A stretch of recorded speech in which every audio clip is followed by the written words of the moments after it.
Hey folks, my name is Mike Behan and I will be your online instructor for brand management, marketing 640 I believe.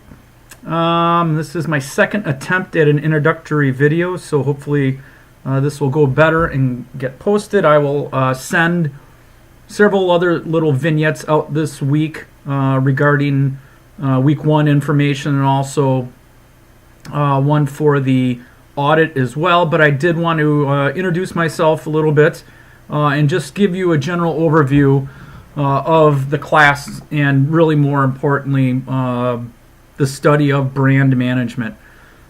As I said, my name is Mike Behan. I'm an associate professor of marketing at Viterbo University. This is my 6th year here, although I will be moving on to Winona State at the end of the summer here, but I'll be teaching through the summer. I have been in marketing and teaching marketing for over 20 years. I consult at a regional advertising agency, Meter, and do work quite a bit on brand and enhancing brand as a strategist for them in my consultancy work. I live in Trempealeau. I have 3 kids, one that just graduated from UW-Madison 2 days ago, and my wife is a 4th grade teacher here in Trempealeau. So the class, as my view would be as an MBA class, is for us to look at strategy rather than tactics. So I hope that is what you're looking for, is how to build a strategy, measure a strategy, and manage a strategy, rather than getting down at the tactical level.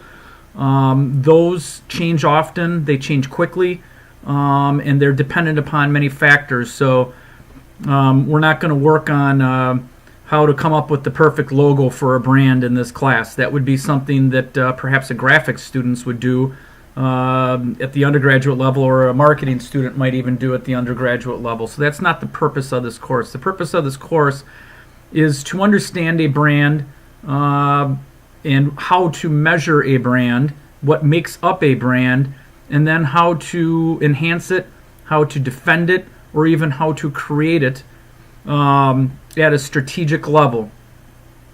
And so we do need to understand a little bit the context of where branding occurs. Branding really is part of the overall organization, at the organizational level. It's part of the overall management function. For decades, marketing really never sat at the executive level table, the C-suite. You couldn't find 20, 30 years ago a vice president of marketing or a CMO, a chief marketing officer. Marketing was determined to be tactical, and it was transactional. That all changed about 20 years ago when information that was mostly held by the brand was asymmetric. That it was unbalanced, that the consumer, the market, really had relatively little brand information, and that was fed out when needed by the brand itself. So there wasn't even much need for competition or understanding the customer. Fast forward to information technology being readily available, and we now have information parity, we have information symmetry, or you could even argue that we have what's referred to as caveat venator. Before it was caveat emptor, buyer beware. Now it is caveat venator, seller beware, because the customer, the market, has all the information really they need to make a decision. And so now marketing and really branding is more from the relational point of view. And branding is part of the marketing function, the part of the marketing strategy, though, as I said, again, it is more organizational and global in nature and macro, at the macro level. But marketing at its core is to create, communicate, and deliver a message of value. That value is looked at by the market and in two ways. When we buy something, Our buyer behavior is influenced by both the functional, which is called the utilitarian, and then also the psychological, which is called the hedonic, the pleasure seeking. We attach both of those together. We look at a price and we determine what that product and service will offer us within that, and then we make our decision based on the competitive space that it occurs in. Branding, which differentiates, which distinguishes and separates from the competition, is critical in achieving that value proposition in the marketplace. So sometimes it's called the positioning of that product or service, how they want to be, how the brand wants to be perceived within the market, and then how they are perceived.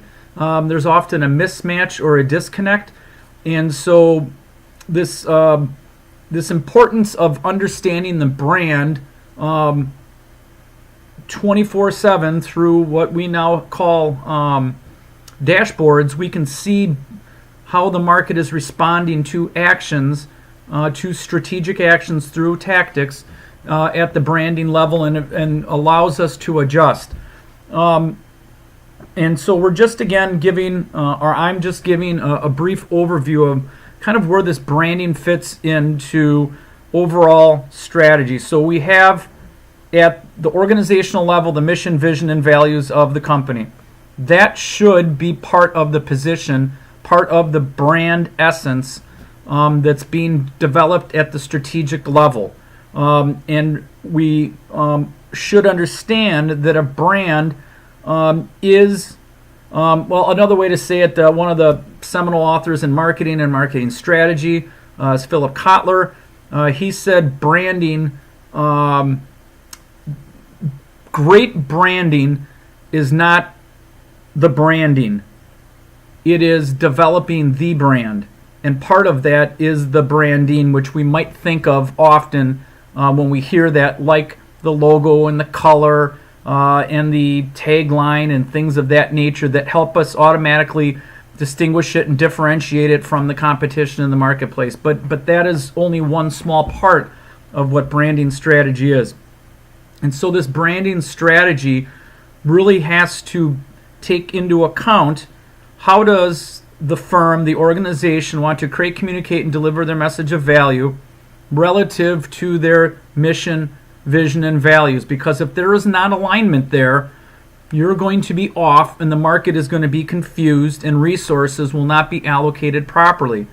The brand is developed, the brand is understood, and the brand is a living personality within the organization, internally and then externally through the vendors, the customers, the media, and every other touch point in between. Branding also becomes often a little complicated in its measurement. And the measurement really is in two ways. There's two schools of thoughts. You're going to be reading a lot of Keller's works. He's one of the seminal scholars on branding and brand management. And his is more of the emotional attachment, the psychological viewpoint. And then there's also the financial measurement of a brand, because we do know it's an intangible asset on the balance sheet. So it can be measured financially, but it can also be measured mentally. And those are some things that we'll work on in this class as well. But big point here, a brand, it is necessary to have a brand. When individuals look to solve their problems, they typically seek information internally, thinking, and externally through different sources to solve that problem. The two or three options that immediately pop into the head of individuals or the market, it is called the evoked set. And if the brand, the organization's name, or some association with them is not immediately floated to the top or comes up in some type of external search, that organization, that company, that brand will actually never get a chance to be even considered as a value proposition that might be valuable or not valuable to the customer base. In other words, no one's going to buy your stuff unless they know that you exist. So it takes a considerable amount of resources to properly ascertain what does the market look for in a brand, what are they seeking, how does that align with who we are, our mission, vision, and values, our niche, our competitive advantage, and how can we align all of that and then communicate that to the market. It also is expensive to brand, and this is why many businesses just look at it as a mere tactical, well, I'm going to get some folks to make me a pretty little logo and I'm good to go. It is far more deeper and broader than that in its application. And so as we look at this course, we need to look at it in context of, are we able to maintain our market and to grow our market share through the use of strategic thinking to leverage our competencies, our resources that we have through the management, the creation and the management and the measurement, evaluation of our brand. Companies that are financially successful have been studied. Those have then, that work has been condensed, and we will use that as our framework in this course to say, okay, we've studied the most successful companies in many different industries, and then we assessed what were they doing at the brand level that was unique and different than the others that were not above the mean. And we're using that again as our framework, our schemata, to develop this theory of brand and brand management. We will mostly focus on the psychological rather than the financial side of the brand because it's the part that often is missed the most and is the most misunderstood.